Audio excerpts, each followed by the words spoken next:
Working through grief is tough, partly because a lot of the advice out there is actually misguided and makes the whole process a lot more painful than it needs to be. Hi, my name is Nick Wignall. I'm a clinical psychologist and the founder of The Friendly Mind, a free weekly newsletter where I share practical, evidence-based advice for emotional health and resilience. And in today's video, I'm going to share 4 of my favorite strategies for working through grief in a healthy and productive way. Number 1, don't put a timeline on your grief.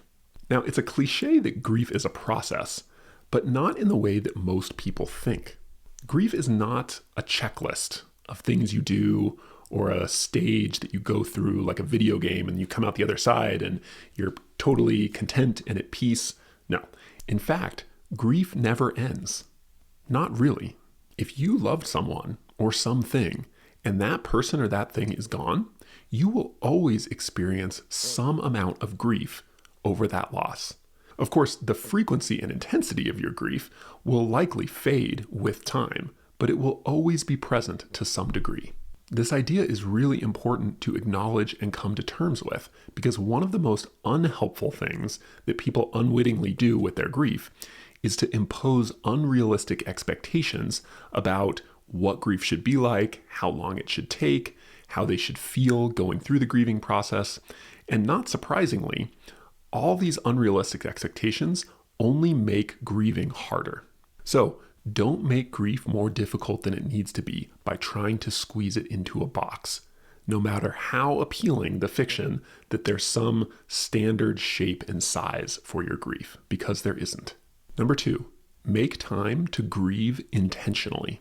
Like most painful emotional experiences, our initial instinct is to avoid the feelings of grief. Not wanting to feel sad, for instance, when you remember your deceased partner, or wishing you could avoid the feelings of regret that go along with the grief over a previous relationship and how it ended in a kind of messy way. But here's the thing, if you get in the habit of running away from those feelings associated with grief, trying to avoid places that remind you of a lost loved one, for instance, or distracting yourself anytime you start to feel sad, these instances of avoidance, the problem with this is you're teaching your brain that to feel bad is bad, which means you will increasingly start to feel guilty or anxious or angry about feeling sad or grief anytime that happens in the future. Of course, you don't need to wallow in your sadness or grief either. After all, unhealthy rumination can disrupt the healthy grieving process just as much as avoidance can. Instead, try this. Carve out a few minutes each day, maybe just 5 or 10 minutes, and use this time to grieve intentionally. Now, grieving intentionally, what does that actually mean? It's not as complicated as it sounds.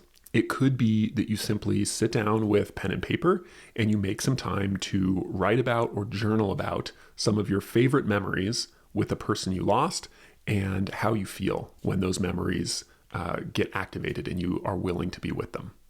Or maybe it means that you schedule 15 minutes every mid-morning to go for a walk. And during this walk, you are going to fully allow yourself to feel whatever comes up when it comes to your grieving process and the person or thing you lost.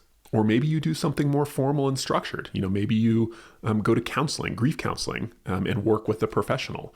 Or maybe you join a support group for people who have lost spouses or whatever the case may be in your situation.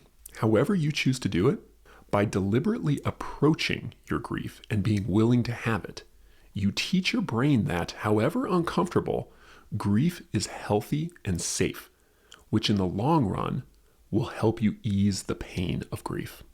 Okay, just a quick brief to let you know that I run a weekly newsletter. It's called The Friendly Mind, and in it, I answer reader questions every single week about topics like grief or anxiety or anger or resentment, all sorts of things in the realm of emotional health, and I try to offer concise, practical, clear answers for people who are struggling with those things and want to develop more emotional resilience. So I recommend checking that out.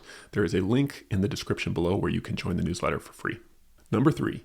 Make room for other emotions besides sadness. Now, sadness is a core element of grief.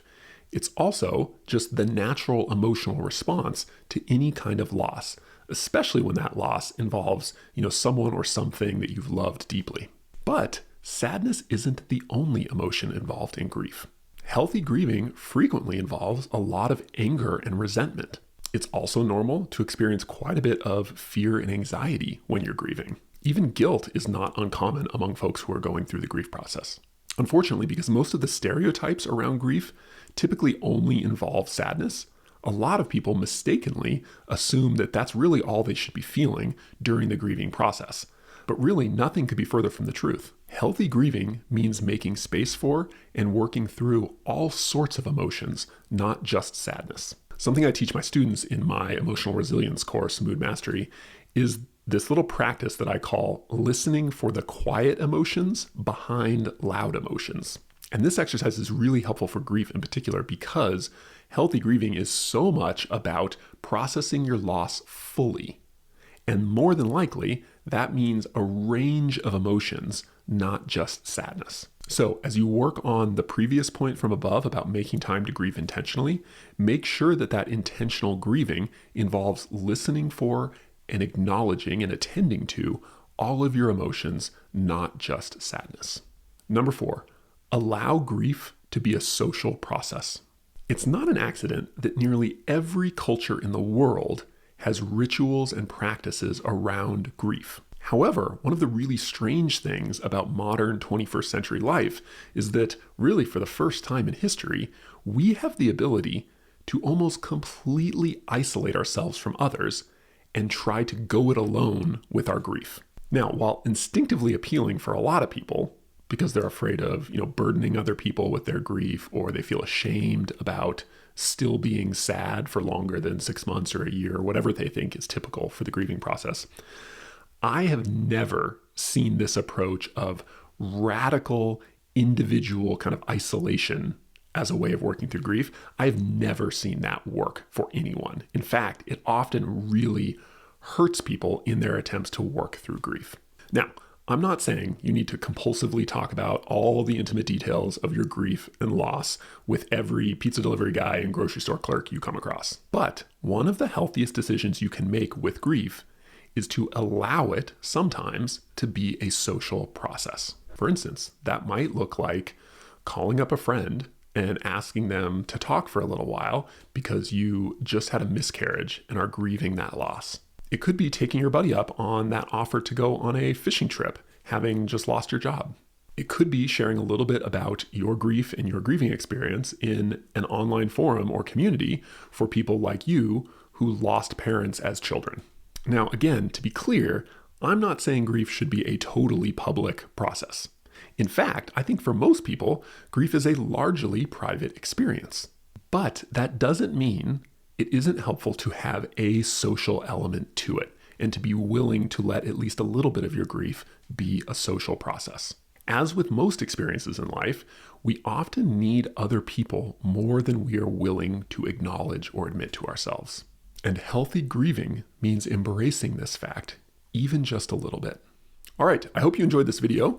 Like I said in the previous tip, allowing your grief to be a social and a relational process, even just a little bit, is hugely helpful for working through grief in a healthy and productive way. But I know a lot of people struggle with this because they have anxiety, specifically some social anxiety, when it comes to dealing with other people and having difficult, even though they're meaningful, conversations with other people. So if you find that prospect of making your grief social pretty intimidating or anxiety-inducing, I have another video that I think will be really helpful on this topic. I did a video with my good friend and anxiety expert, Emma McAdam. It's all about social anxiety in a variety of different forms. And what we do is, the two of us, who are both anxiety experts again, we go back and forth sharing our top 3 favorite strategies for working through social anxiety in a healthy way. So check that out. I think it'll really be helpful.